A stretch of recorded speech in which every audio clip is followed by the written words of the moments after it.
नमस्कार, आपका स्वागत है। मित्रों, हमारे हिंदू धर्म ग्रंथों के अनुसार परम पिता ब्रह्मा जी ने सृष्टि की रचना के बाद कालखंड यानी समय को 4 युगों में विभाजित किया था, जिन्हें सतयुग, त्रेतायुग, द्वापर युग और कलयुग के नाम से जाना जाता है। ऐसे में फिलहाल हम सभी जिस युग में जी रहे हैं, पुराणों और शास्त्रों के अनुसार इसे कलयुग कहा जाता है। कलयुग से पहले भी 3 युग बीत चुके हैं, जिसमें है त्रेतायुग, द्वापर युग और सतयुग। त्रेतायुग का भी अंत हुआ था और सतयुग का भी। अब हम पुराणों की माने तो कलयुग का भी अंत एक ना एक दिन जरूर होगा। लेकिन अब हमारे सामने यह प्रश्न उठता है, आखिर कैसा होगा कलयुग के बाद का युग?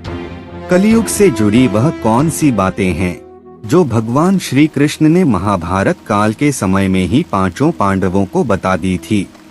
इसके साथ ही भगवान श्री कृष्ण ने पांडवों को कलयुग के इंसानों से जुड़े कुछ ऐसे रहस्य भी बताए थे, जिनको सुनने के बाद आप भी दांतों तले अपनी उंगलियां दबा लेंगे। और अगर आप भी इन सभी रहस्यों के बारे में जानना चाहते हैं, तो हमारी आज के इस वीडियो को बिना स्किप किए हुए अंत तक जरूर देखते रहिए। अब आपका ज्यादा समय न लेते हुए वीडियो की शुरुआत करते हैं। मित्रों, महाभारत के अनुसार जब पांडवों ने जुए में अपना संपूर्ण राजपाट हारकर वन में जा रहे थे, तभी पांडवों ने भगवान श्री कृष्ण जी से पूछा, है माधव, हमने तो ऐसा कोई बड़ा पाप नहीं किया है, फिर भी हमें इतना बड़ा दंड क्यों मिला? तब भगवान श्री कृष्ण ने कहा कि प्रिय पांडवों, अभी द्वापर युग अपने अंतिम चरण पर है और यह सब जो भी हो रहा है वह आने वाले कलयुग का प्रभाव है। इस पर युधिष्ठिर ने आश्चर्य से भगवान श्री कृष्ण से पूछा, हे वासुदेव, कलयुग तो अभी आया भी नहीं है और उसका इतना भयंकर परिणाम ही क्यों? जब कलयुग आरंभ हो जाएगा तो क्या होगा? तब भगवान श्री कृष्ण ने कहा, आप सभी भाई वन में जाइए और वहाँ जो कुछ भी दिखे वह आकर मुझे बताइए। उसी आधार पर मैं आपको कलयुग की गति के बारे में बता पाऊंगा। भगवान श्री कृष्ण के ऐसा कहने पर 5 भाई वन में अलग अलग दिशा में चल पड़े। 5 भाई वन में जाकर जब वापस लौटे तो हर कोई वन के दृश्य को लेकर हैरान था। वन से लौटने के बाद 5 पांडवों के मस्तक पर सिकंद था, वह किसी उलझन में पड़े हुए नजर आ रहे थे। अब यह सब देखकर भगवान श्री कृष्ण ने कहा, हे प्रिय पांडवों, आप सभी किसी सोच विचार में मगन हैं। मुझे बताएं, अगर संभव होगा तो मैं आपको उसका समाधान अवश्य दूंगा।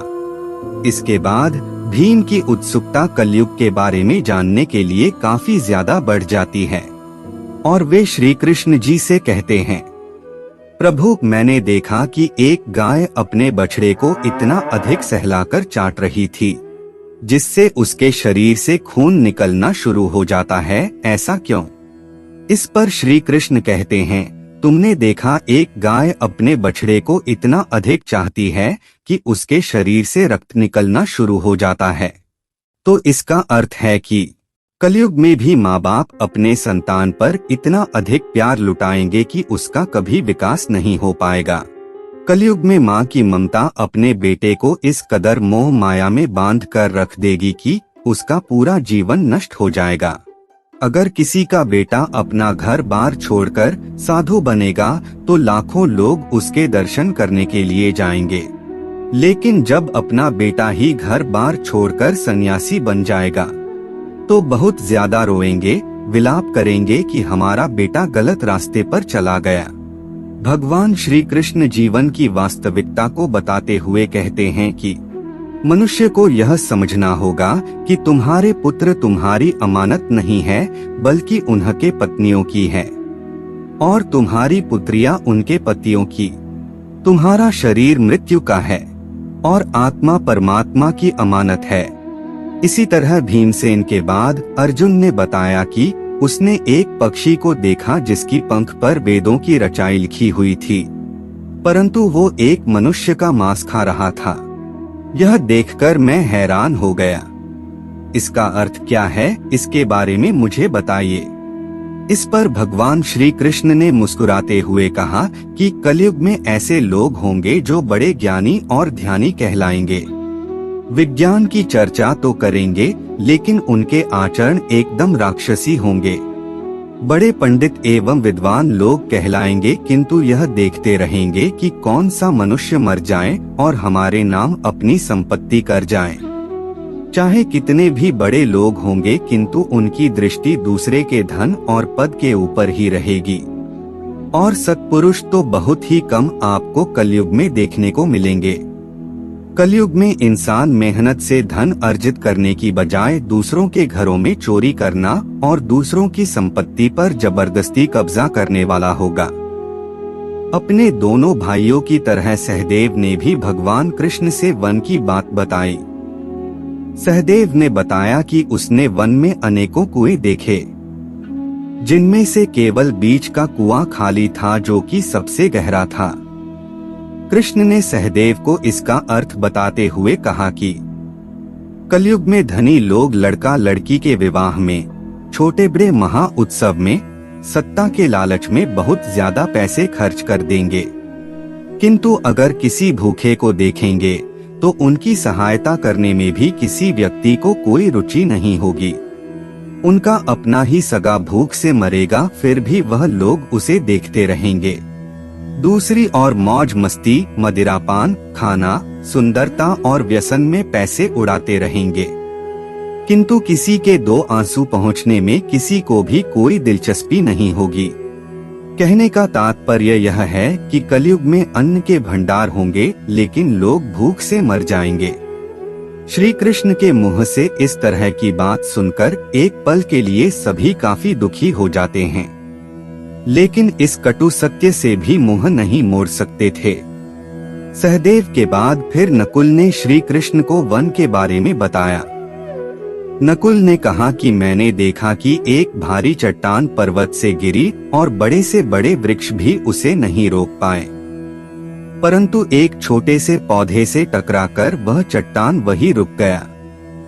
तब इसका अर्थ बताते हुए श्री कृष्ण ने कहा कि कलयुग में मनुष्य की बुद्धि क्षीण होगी, उसका जीवन पतन होगा और इस पतन को धन या सत्ता के वृक्ष रोकने में सक्षम नहीं होंगे, किंतु हरिनाम रूपी एक छोटे से पौधे से मनुष्य का जीवन पतित होने से रुक जाएगा।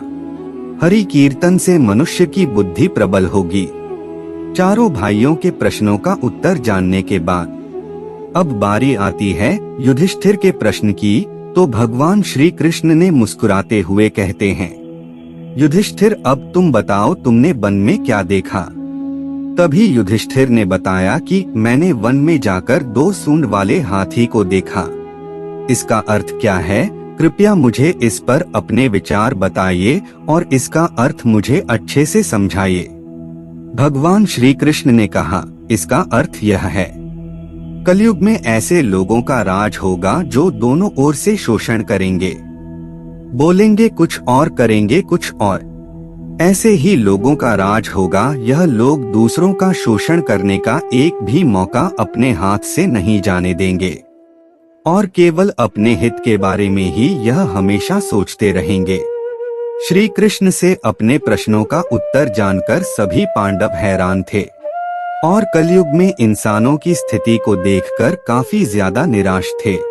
तभी सभी ने हाथ जोड़कर श्री कृष्ण से पूछा, हे माधव, आपने यह तो बता दिया कि आने वाला युग कैसा होगा, लेकिन आप हमें यह भी बताएं कि आखिरकार इस युग यानी कि कलयुग का अंत कैसे होगा।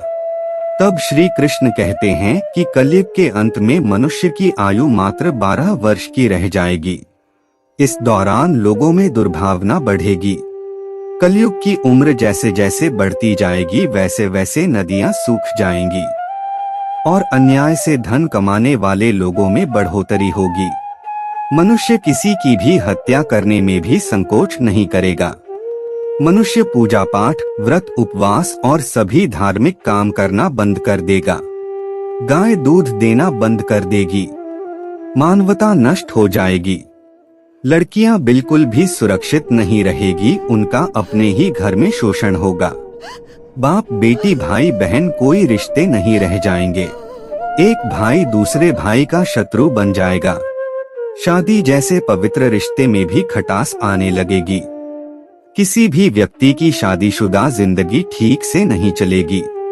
पति पत्नी एक दूसरे से बेवफाई करने लगेंगे। कलयुग के अंत के समय में समाज हिंसक तरह से हो जाएगा। जो लोग बलवान होंगे उनका ही केवल राज चलेगा। और जब आतंक अपनी चरम सीमा पर होगा तो मैं स्वयं कल की अवतार लेकर पृथ्वी से समस्त अधर्मों का नाश कर दूंगा। फिर से धरती पर धर्म का बोलबाला होगा। मनुष्य भौतिक सुख की जगह मानसिक सुखों पर बल देगा। मनुष्य में एक दूसरे के लिए नफरत की कोई जगह नहीं होगी। चारों ओर प्यार ही प्यार होगा। मानवता की स्थापना होगी और मनुष्यों को परम ज्ञान की प्राप्ति होगी।